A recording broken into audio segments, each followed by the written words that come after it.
우리에게 주시는 말씀 요한복음 18장 1절에서 11절 말씀까지입니다. 신약성경 178쪽이 되겠습니다. 요한복음 18장 1절에서 11절까지 교독하겠습니다. 제가 먼저 1절을 읽습니다. 예수께서 이 말씀을 하시고 제자들과 함께 기드론 시내 건너편으로 나가시니 그곳에 동산이 있는데 제자들과 함께 들어가시니라.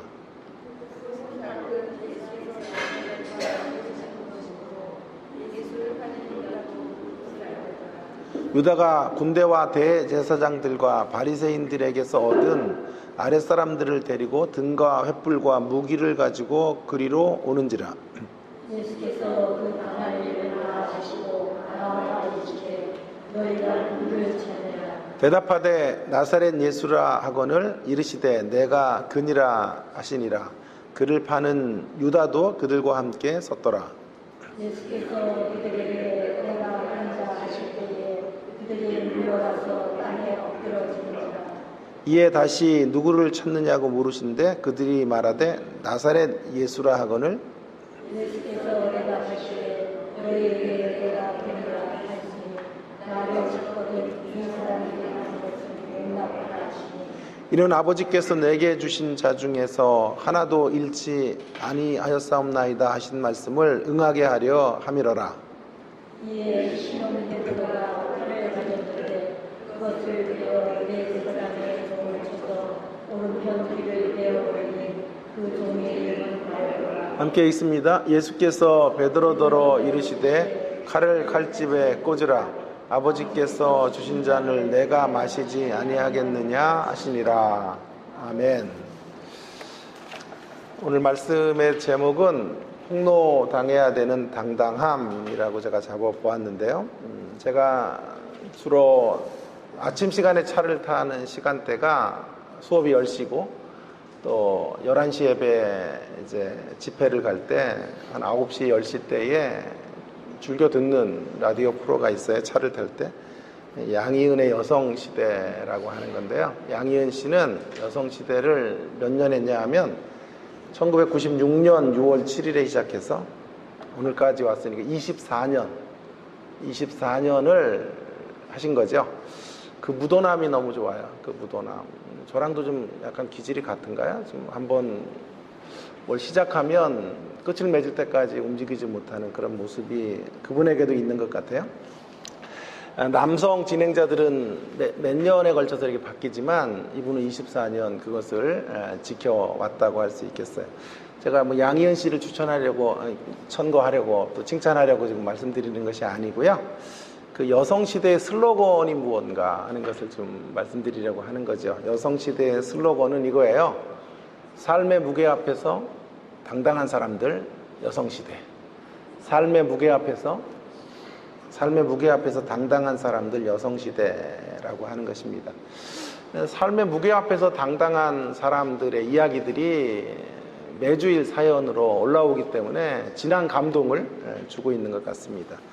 오늘 이 요한복음 18장 1절부터 11절 말씀도 저는 이런 당당함의 주제로 좀 재구성해 보려고 시도를 해 보았습니다.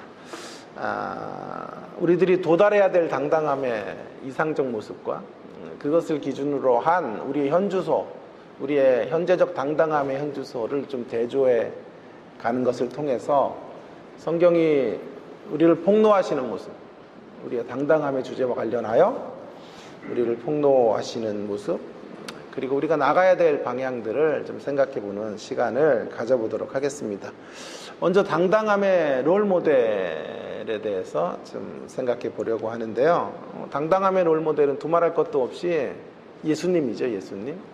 우리 예수님께서 오늘 당당함의 롤모델로 서 계신데요. 이미 우리가 살펴본 것처럼 13장에서 16장까지 해서 고별 강화를 하셨고 17장 말씀을 통해서 대제사장의 기도를 지난주까지 마쳤습니다. 이제 18장에서는 예수님의 진정한 목적이신 십자가를 향해 이제 달려가세요. 그 십자가를 향해 가는 길목에 체포를 당하시는 이야기가 오늘 본문에 소개되어져 있는데요. 흥미로운 대목은 예수님이 체포를 당하시는 분이지만 체포당하는 분 같지가 않다라고 하는 것입니다. 체포당하는 사람의 익숙한 모습은 두려움에 떨거나 혹은 도주하는, 감시망을 피해 어찌하든지 도주하려는 이런 모습을 가지셔야 되는 건데, 물론 요한복음 안에 그런 예수님의 모습도 있어요. 요한복음 11장 36절 같은 데 보면 저들을 피하여 도망하셨다, 뭐 이런 말씀도 있었는데, 오늘 18장에서부터는 예수님은 이제 그런 모습을 전혀 갖고 계시지 않습니다. 체포당하시는 약한 자의 자리에 계시지만 제 표현에 의하면 결코 나약하진 않아요. 오늘 이 표현을 많이 들으실 텐데, 약하지만 결코 나약하지 않으심. 약한데 예수님은 결코 나약한 분이 아니세요. 이것을 좀 달리 표현하면 예수님은 당당하신 분이에요.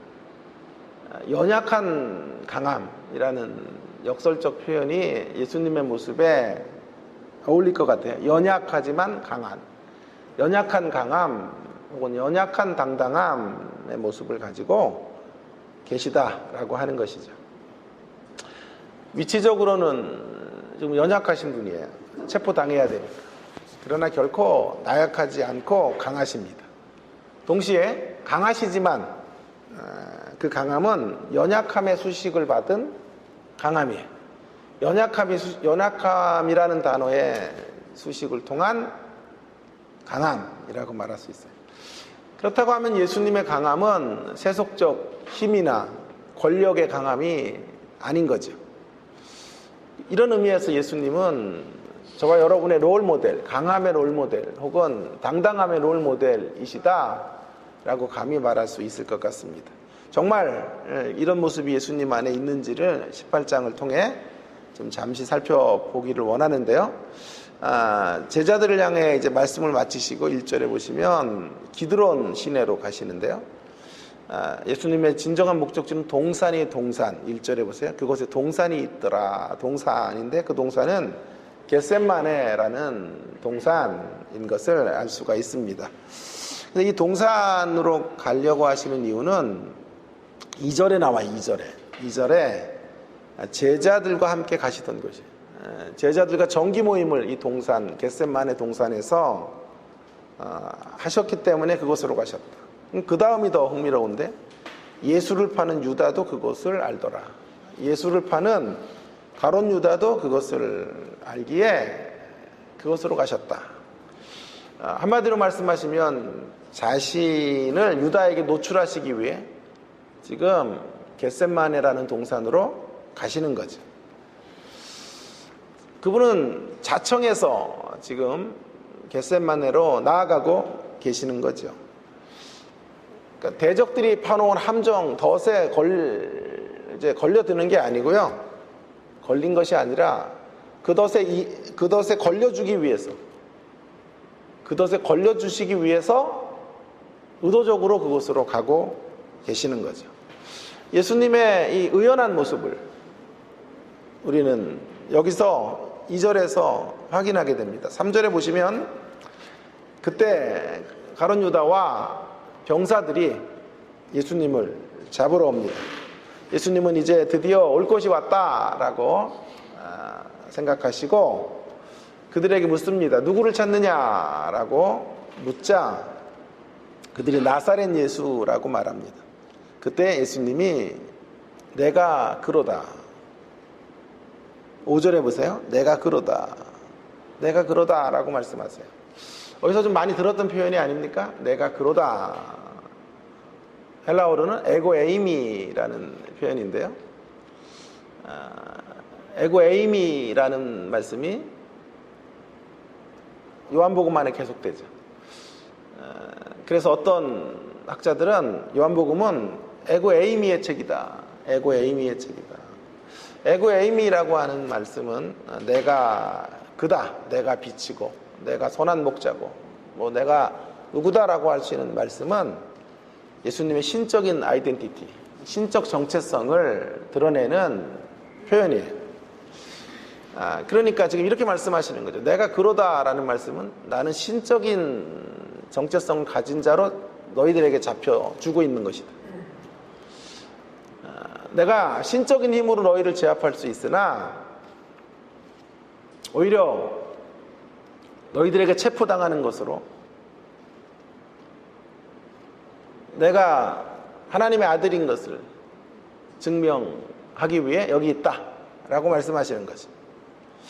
여러분, 이 대목을 입증하기라도 하듯 6절에서 이런 말씀이 이제 소개되어져 있는 거예요. 예수께서 그들에게 내가 그러다 에고 에이미 하실 때에 그들이 물러가서 땅에 엎드려지게 된 거죠. 참 흥미로운 대목이 아닙니까? 체포당하는 자가 엎드려서 두려움에 떨어야 되는데, 혼절해야 될 것 같은데 오히려 예수님 앞에서 체포하려는 자들이 엎드려지고 있는 모습, 그 모습을 우리는 성경에서 지금 확인하게 되는 것이죠. 이게 재미나는 대목이에요.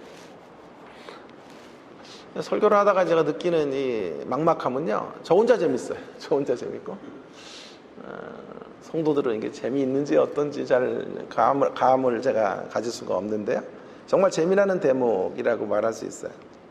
자, 그들이 넘어지는 자리, 이런 장면이 한 두 가지 정도의 교훈을 강조하고 있는 건데요. 첫째로는요, 다시 강조하지만 예수님이 체포당하시는 그런 연약한 모습 속에 있지만 결코 나약하지 않고, 나약해서 체포당하는 게 아니다 라는 것을 분명히 하려는 의도죠. 예수님이 체포당하시는 이유는 체포하려는 자들을 꼬꾸라뜨릴 수 있을 만큼의 능력을 갖고 계신 분으로, 에고 에이미라고 말씀하실 수 있는 분으로 체포당하고 있는 것이다. 그럼 왜 체포당하는 걸까요? 하나님의 뜻을 이루기 위하여 체포의 길을 걷고 계시다. 또 한 가지는요, 체포하려는 사람들이 엎드려지는 모습은 궁극적이고 최종적 승리가 주님의 것이다 라고 하는 걸 분명히 선포하려는 의도가 여기 안에 깔려 있습니다. 겉으로 보기에는 체포당하는 자가 패배하는 것 같지만 더 긴 시선으로 보면 예수님이 패배당하는 건 일시적인 현상, 최종적인 이김과 승리는 예수님이 엎드려짐을 당하는 게 아니고 정반대로 세상이 엎드려지는 역사로 펼쳐지게 될 것이다 라고 하는 것이죠. 결국 그렇다고 하면 이 본문에서 정말 강조되는 것은 이거예요. 누가 주도권을 쥐고 있는가 하는 부분을 강조하고 있는 거죠. 누가 주도권을 쥐고 있습니까? 체포당하는 자가 주도권을 쥐고 체포하는 자들을 이끌고 있는 모습을 보게 되는 거죠.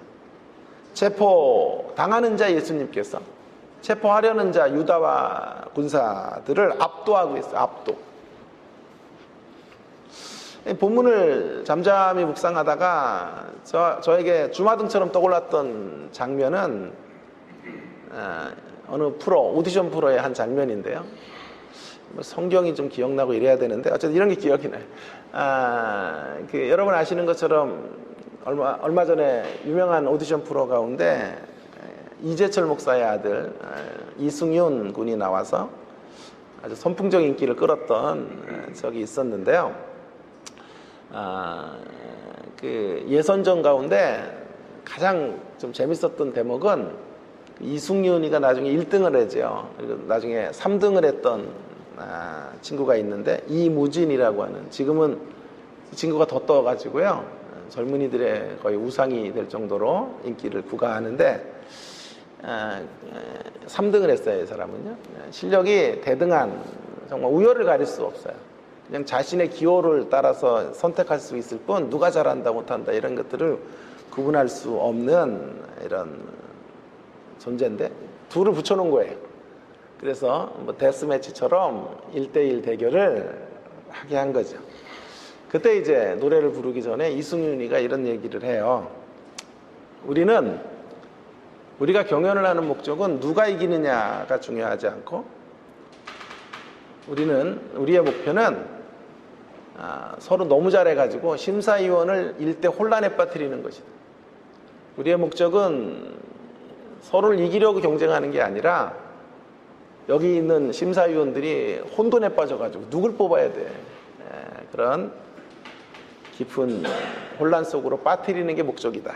이렇게 이야기를 하면서 당차게 노래를 하는 승윤 씨와 무진 씨를 보았는데요.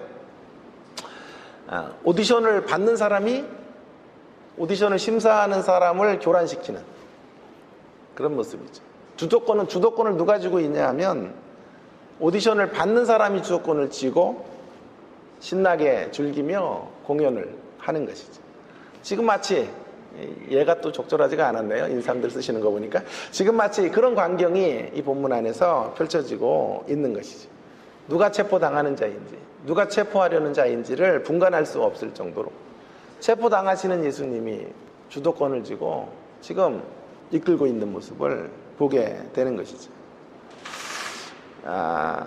다시 강조하지만 예수님이 그럼에도 불구하고 체포당하시는 이유는 하나님의 선한 계획을 이루시기 위함이에요. 일반적인 시선으로는 강자는 체포하는 자가 강자이고 약자는 체포당하는 자이지만 신앙적인 관점에서 지금 역설이 펼쳐지고 있는 거죠.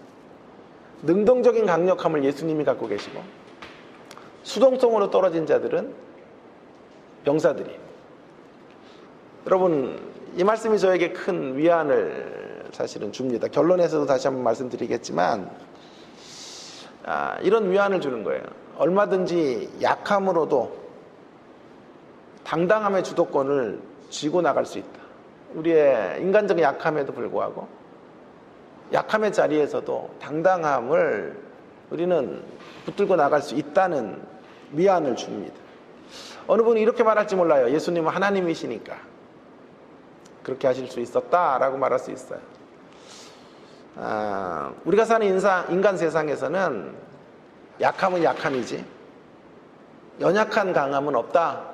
그런 반론을 펼칠지도 모르겠습니다. 예수님을 우리에게 적용할 수 없다라는 뜻인데요. 그러나 분명히 기억하셔야 돼요. 예수님은 100% 하나님이시지만 100% 인간이세요. 이성 1인격의 신비죠. 100% 하나님 또 100%의 인간으로 이 땅을 사셨죠. 어떻게 그럴 수 있느냐라고 저에게 묻는다면 저는 이렇게 답하고 싶어요. 오묘한 것은 하나님께 속해 있다. 모른다 이런 말이에요. 모른다. 모른다도 목사들은 우아하게 해야 돼요. 모른다 이러면 좀 천박하고. 오묘한 건 하나님께 속해 있다. 사랑하는 여러분, 우리의 삶의 현실 속에 직면하는 그 어떤 연약함의 자리에도 불구하고 우리는 삶의 주도권을 쥐고 당당함을 잃어버리지 않은 채 담대함으로 살아갈 수 있습니다. 하나님께서 우리의 인생을 그분의 약속의 말씀을 성취하는 쪽으로 이끌고 가심을 우리가 믿고 있기 때문에 그렇습니다. 우리를 무릎 꿇게 하는 현실 앞에서 끝내 우리는 무릎 꿇지 않을 것입니다. 오히려 우리를 무릎 꿇게 하는 환경과 오늘 로마의 병사들과 같은 이들이 무릎 꿇게 될 것입니다. 우리는 왕의 자녀들이기 때문에 그렇습니다. 진정한 왕이신 예수님이 걸어가신 승리 안에 초대된 인생이기에 저와 여러분도 연약한 당당함의 길을 걸어갈 수 있을 것입니다. 자, 이제 이런 예수님의 이상적 당당함의 모습 가운데 우리의 현주소, 당당함의 현주소에 대하여 한번 좀 생각을 해보려고 합니다.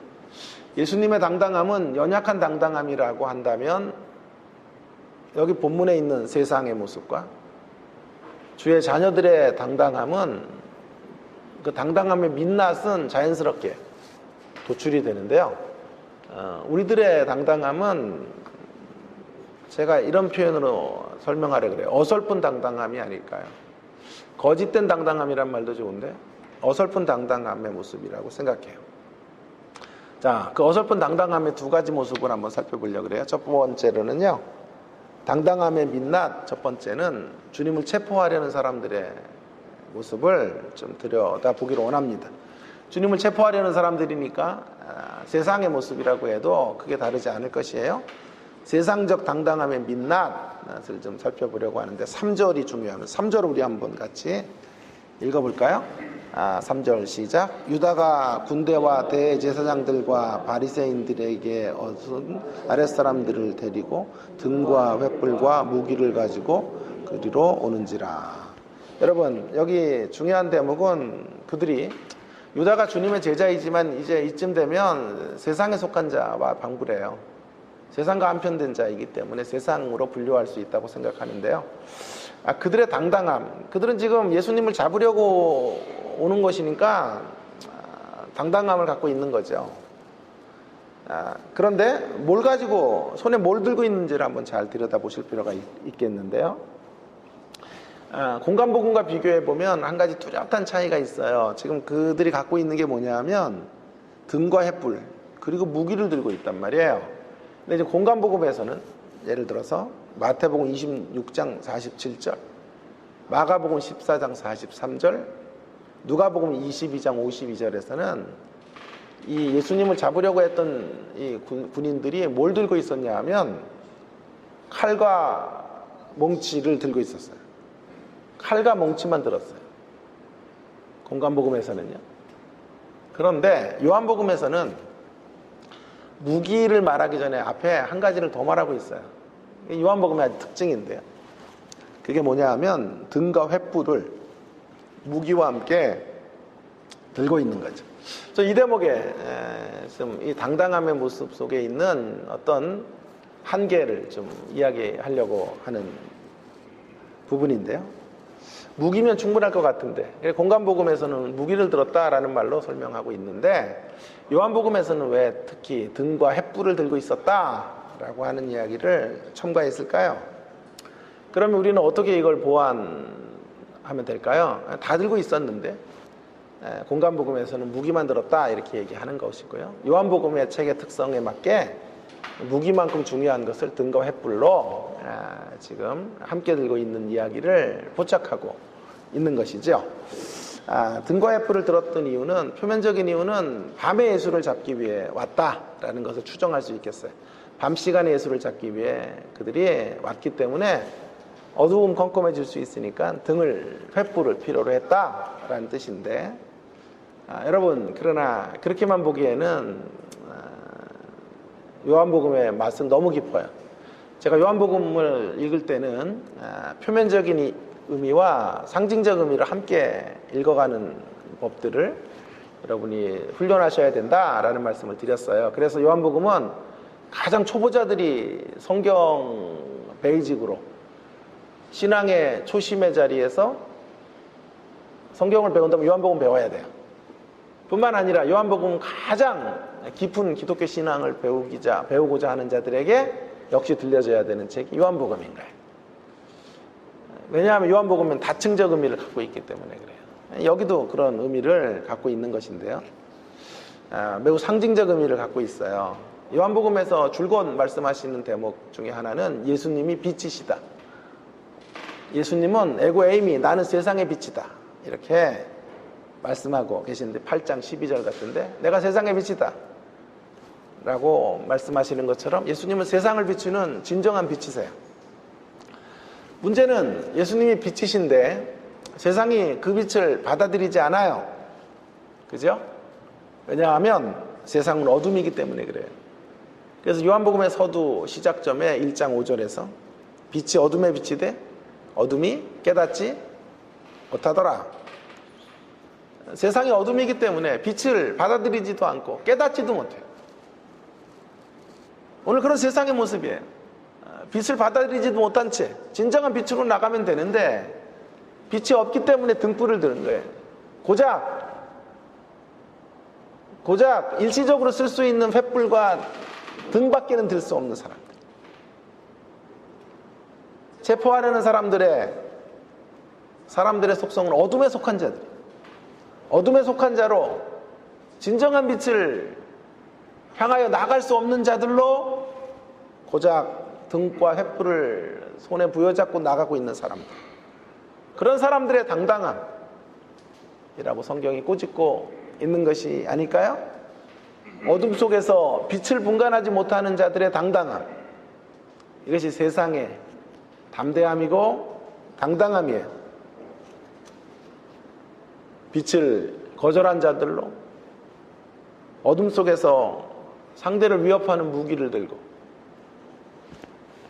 나아가고 있는 그런 당당함의 모습. 그 당당함은 당당함 같지만 실상은 나약함이에요. 예수님은 연약한 분 같지만 나약하지 않으셨다 그랬죠. 세상의 당당함은 겉으로 매우 당당한 것 같지만 나약하기 짝이 없는 거예요. 고양이 한 마리를 몇 년 전부터 키우고 있어요. 아이가 혼자기 때문에 아이 정서에 좋다. 어느 목사님 한 분이 길고양이 8마리를 길에서 여름에, 이 한여름에 죽어가고 있어서, 새끼를 낳고 바로 죽어가고 있어서 소방 119인가요? 거기 신고를 해서 자기 집에 그걸 다 데려간 거예요. 어머니 목사님인데. 그래서 한 마리씩 이제 입양 인스타에다 올려가지고 한 마리씩 가져가라 그러고, 그중에 제일 이쁜 녀석을 이제 자기들이 키우려고 한 마리만 남겨두었는데 제 생각이 났대요. 그 목사님이. 그래서 고양이를 한 마리를 좀 드리고 싶다 그래서, 제가 고양이를 워낙 싫어해요. 저기서 고양이를 만나면 좀 기분이 나빠서 이쪽으로 돌아가고, 고양이가 무섭더라고요. 그래서 제가 정말 싫었는데, 우리 딸의 이제 소원 중에 하나가 고양이를 키우는 게 소원이었어요. 처음에는 수의사가 되겠다 그랬는데, 수의사가 되기는 개뿔. 어쨌든 그래서 수의사가 되겠다 이렇게 꿈을 꾸고, 그러다가 이제 한번 무인도에 갔는데요. 와이프가 이제 등산하는 사람들이 무인도를 사서 거기에 살고 있어서 주날 데리고 놀러 갔는데 이만한 세파트에게 손이 물린 거예요. 손가락이 탈점이 이렇게 떨어져가지고 응급실에 간 경험이 있어요. 그때부터 이제 동물을 싫어하기 시작하면서, 무인도만 안 갔더라면 수의사의 꿈을 계속 가질 텐데, 그래서 수의사의 꿈을 접었어요. 그래서 제가 집에다 전화를 했더니 막 난리가 났어요. 막 너무 좋다고 펄펄 뛰면서. 그래서 이제 고양이를 집에 이제 데려왔어요. 그리고 몇 년이 지났는데 아직도 저는 고양이를 안아본 적이 한 번도 없어요. 아직도 저와는 아주 이렇게 거리를 두고요.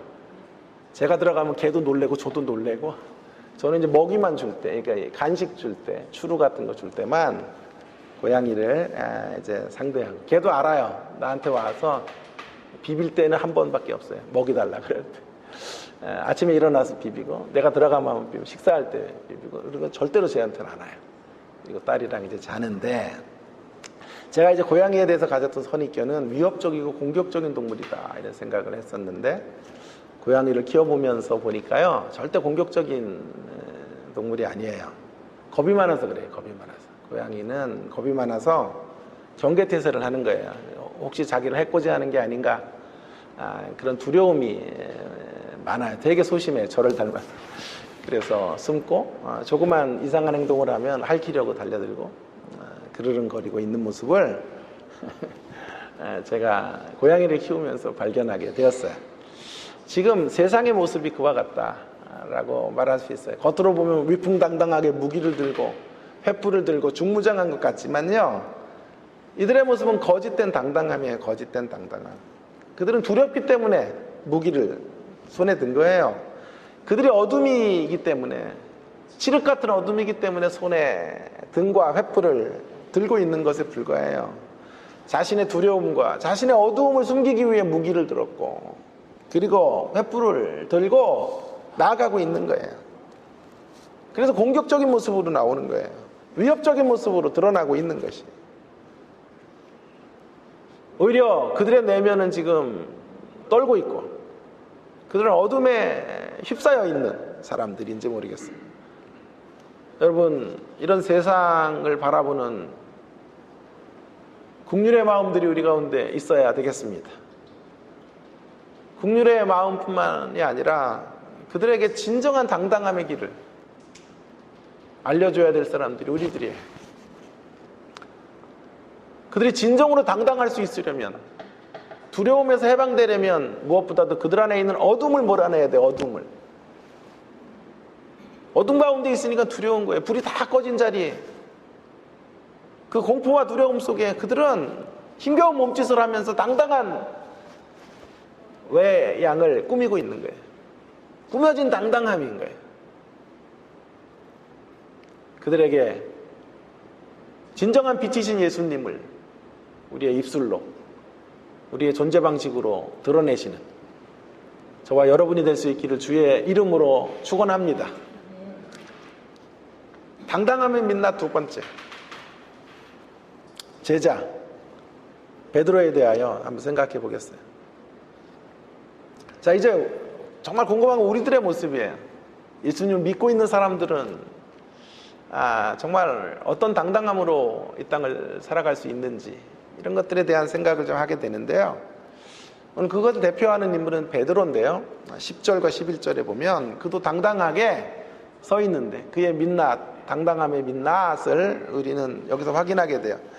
베드로가 예수님을 잡으려고 하자 칼을 가지고 있었는데 칼을 빼어서 대제사장의 종, 그의 이름은 말고예요. 말고의 귀를 내려치게 된 것이죠. 와우, 대단하죠? 예수님 편이 되어 예수님을 막아서기 위해서 당당한 모습으로 그는 칼을 휘두르고 있는 것을 보게 됩니다.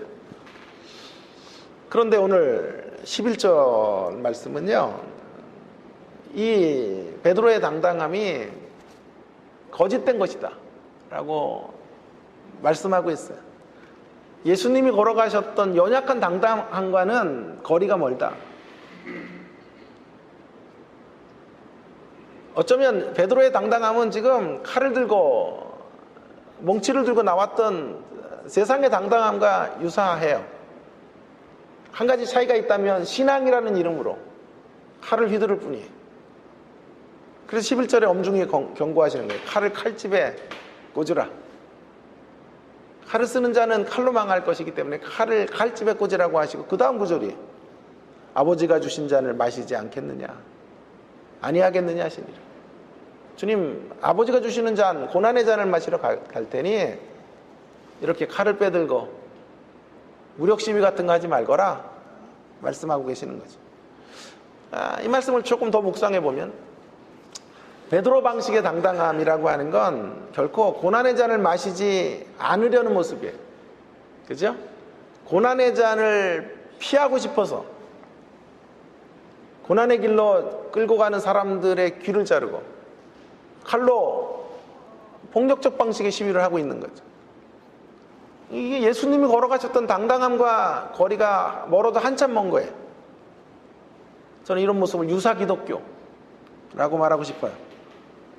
거짓 기독교만큼 위험한 것, 유사 기독교. 거짓 능력, 거짓 당당함만큼 위험한 것, 유사 능력, 유사 당당함이. 신앙이라는 이름으로 칼의 방식을 정당화시키는 것, 성경적 기독교가 아니에요. 그것은 구속적 폭력의 방식에 불과한 거예요. 제가 사실 저희 교회 7년 정도 있었나요? 한 6년이 넘고 7년 있는데, 김수웅 장로님을 식당에서 만나서, 그리고 또 그때 계셨던 한 분이 계셨어요. 두 분이랑 이제 세 분이랑 식사를 할 때 제가 설교를 좀 해달라 부탁을 받았고, 저의 마음을 움직였던 가장 큰 대목 중에 하나는 뭐냐면, 이렇게 분립해서 나오실 때의 이제 모습이었어요. 그때 이제 재정적인 모든 이런 것들을 다 쥐고 있었는데, 그걸 교회에다 주고 나오셨다. 그 대목에 이제 제가 감동을 한 거예요. 보통은 그거 수억이 되는 돈을 가지고 나올 수도 있었을 건데, 그래서 그런 정신이 있는 교회라면 제가 말씀을 함께 나눌 수 있겠다 생각을 하고,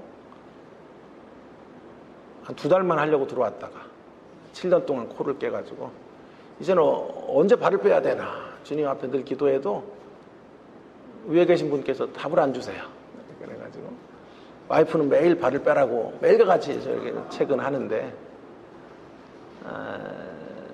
제 또 성격적으로 또 제가 그런 것들은 못하고 그래서 7년의 시간 앞으로 또 얼마의 시간들을 어떻게 가야 될지는 주님에게만 맡기고 걸어가는데요. 여러분 얼마나 선한 동기들을 부여해서 우리들이 이 돈을 가지고 나올 수도 있다고 교회 재정을 들고 나올 수 있다고 말해도 돼요. 그걸 내려놓고 왔다라고 하는 것은 구속적 폭력의 방식이 아닌 구속적 사랑의 방식으로만 교회를 일구어가고 싶다라는 의지로 저는 해석을 하게 되었어요. 여러분 신앙의 이름으로 칼의 방식을 정당화하는 건 기독교가 아니에요. 그것은 구속적 폭력의 방식이에요. 남을 구속한다는 명분 아래 폭력은 정당화될 수 없어요. 기독교는 유일하게 온통 기독교는 구속을 위해서는 사랑밖에는 사랑의 방식 외에는 쓸 수 없다라고 말씀하고 있어요. 구속을 위해서 잔소리마저도 접어야 돼요. 사실은 남을 구속한다는 이유로 남을 구원해낸다는 명분으로 너를 위해서 그러는 거야 라고 말하면서 잔소리를 함부로 하는 것조차도 우리 고민해 봐야 돼요. 물어봐야 돼요. 그 잔소리가 진정한 사랑의 반론가? 또한 적절한 사랑의 방식인가?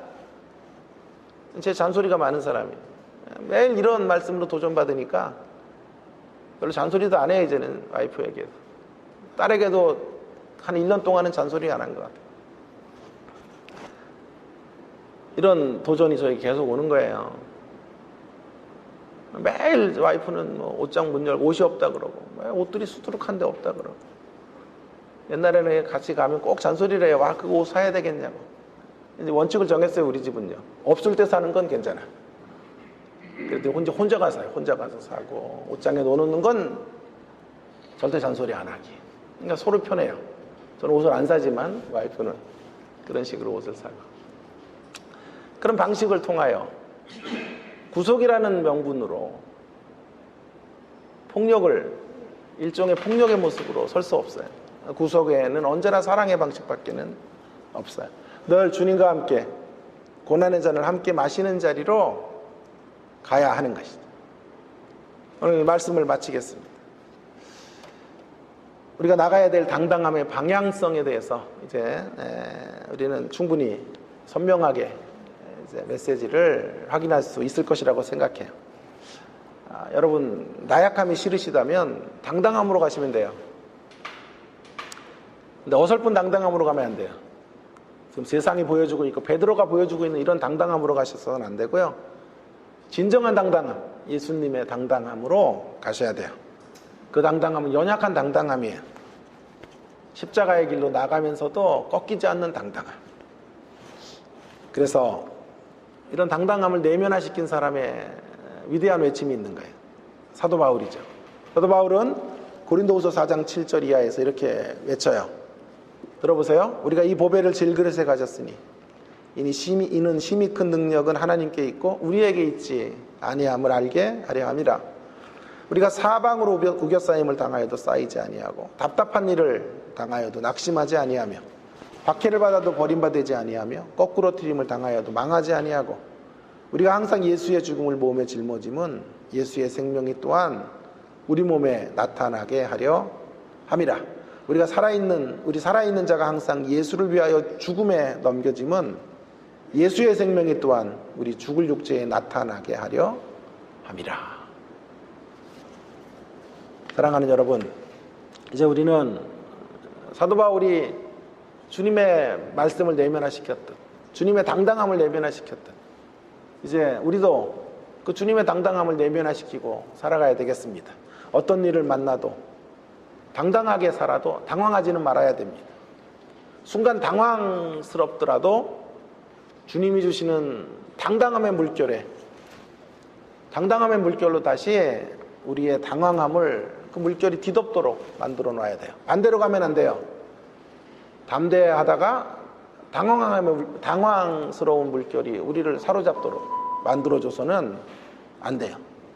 그 어떤 경우에도 내가 그러다, 내가 그다라고 말씀하시며 의연하게 대처하셨던 예수님의 모습처럼 그 예수님의 DNA를 본받은, 물려받은 사람답게 우리가 이 땅을 살아가야 되겠어요.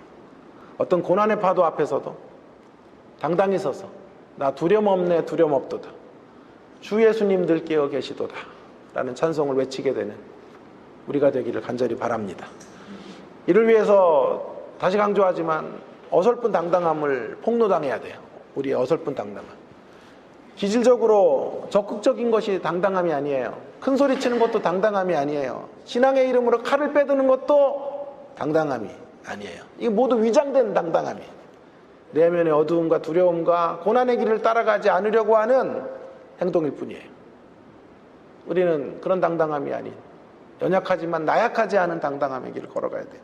사실 이 아침에 이 말씀은 여러분들을 향한 권면이기보다 저를 향한 권면이에요. 제가 가장 도전받고 은혜 받는 사람이에요. 저에게 얼마나 이 말씀이 위안이 되는지 몰라요. 위로가 되는지 몰라요. 저는 소심한 사람이에요.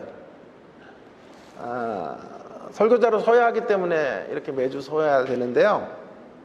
제 체질이 아니에요. 제가 무대 체질이 아니에요. 앞에 나가서 사람들에게 이렇게 이야기를 하고 이런 성격이 못 돼요. 내성적이고 소심해요. 지금 20년이 제가 넘었어요. 교수 생활이. 그래도 아직도 학생들 얼굴을 못 쳐다봐요. 제가 시계를 쳐다보든지 창문을 쳐다보며 강의한다. 민망해서 학생들의 얼굴을 못 쳐다보고. 여러분 얼굴도 잘 못 봐요. 그런 제 소심함이 있어요. 숙기가 없죠. 제가 어느 정도로 소심하냐? 누가 저에게 전화만 와도 놀래요. 학교에서 전화 오면 가슴이 막 두근두근 뛰어요. 제일 두려운 전화는 와이프 전화예요. 와이프가 전화하시면 설레임 때문에 제 가슴이 뛰는 게 아니라 또 내가 뭘 잘못했길래 전화를 주시나 이런 생각을 하게 되는 거죠. 여러분 제가 이 정도니까요. 이 말씀은 누구보다도 저에게 위안이 되는 말씀이죠. 저에게 이런 위안을 주시네요. 저 같은 사람도, 이렇게 저같이 소심한 사람도, 저같이 이렇게 숙기가 없는 사람도 약하지만 나약하지 않은 길을 주님이 열어놓으셨다 라는 말씀에 도전을 주시는 것 같아요. 그래서 너무 은혜가 됩니다. 저와 같이 이렇게 소심한 분들은 여기 한 분도 없을 거예요.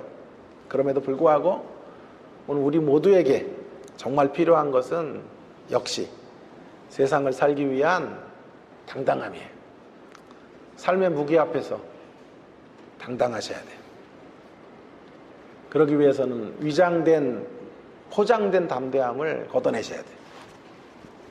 어둠 가운데 칼을 빼드는 담대함. 그런 담대함을 버리셔야 돼요. 그런 담대함은 패망의 길로 가거나 또 다른 칼의 보복을 만드는 담대함에 불과해요. 주님 안에서 연약하지만 결코 나약하지 않은 그런 당당함으로 힘든 삶의 파도를 헤쳐나가시는 주님의 십자가교회 모든 성도님들 되시기를 주의 이름으로 축원합니다. 함께 오늘 주신 말씀을 좀 기억하면서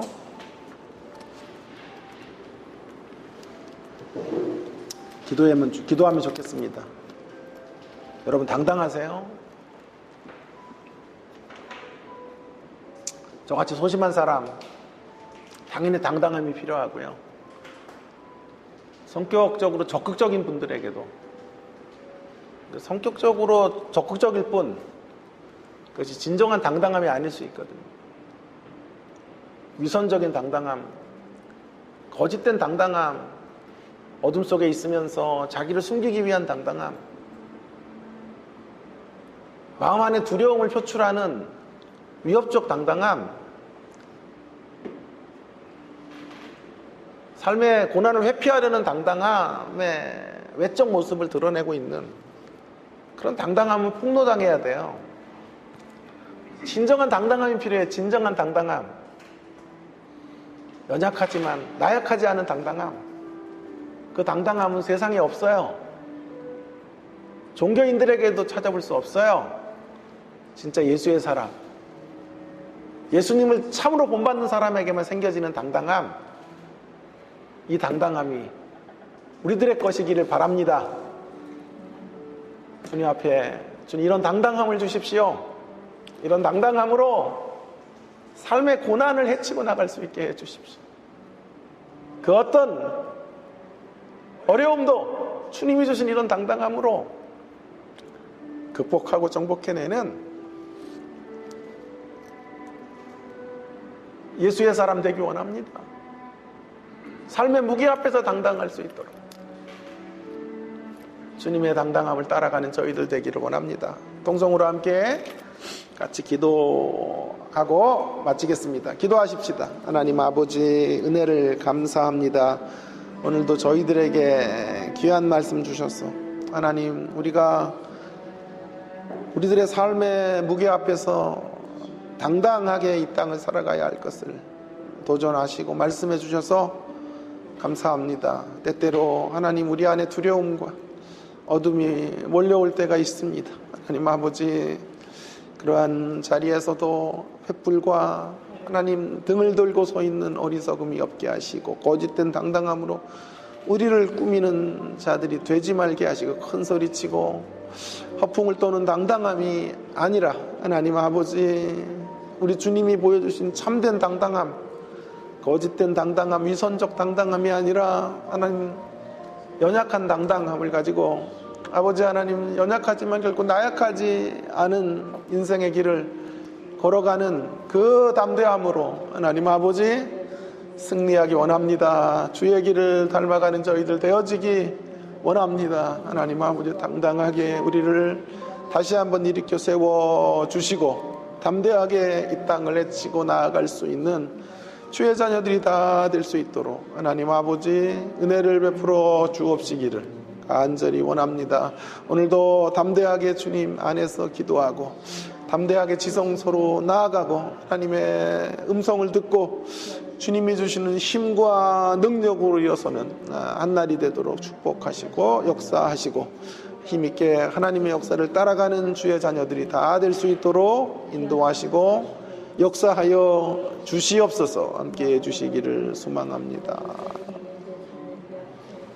하나님 아버지, 오늘도 저희들에게 당당함의 말씀을 통하여 도전해 주시고 또한 위로해 주셔서 감사드립니다. 하나님, 우리에게 꼭 있어야 될 신앙의 필수품 당당함인 줄 믿습니다.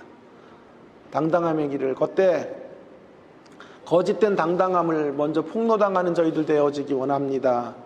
기질적으로 당당한 당당함이 우리의 당당함이 아닙니다.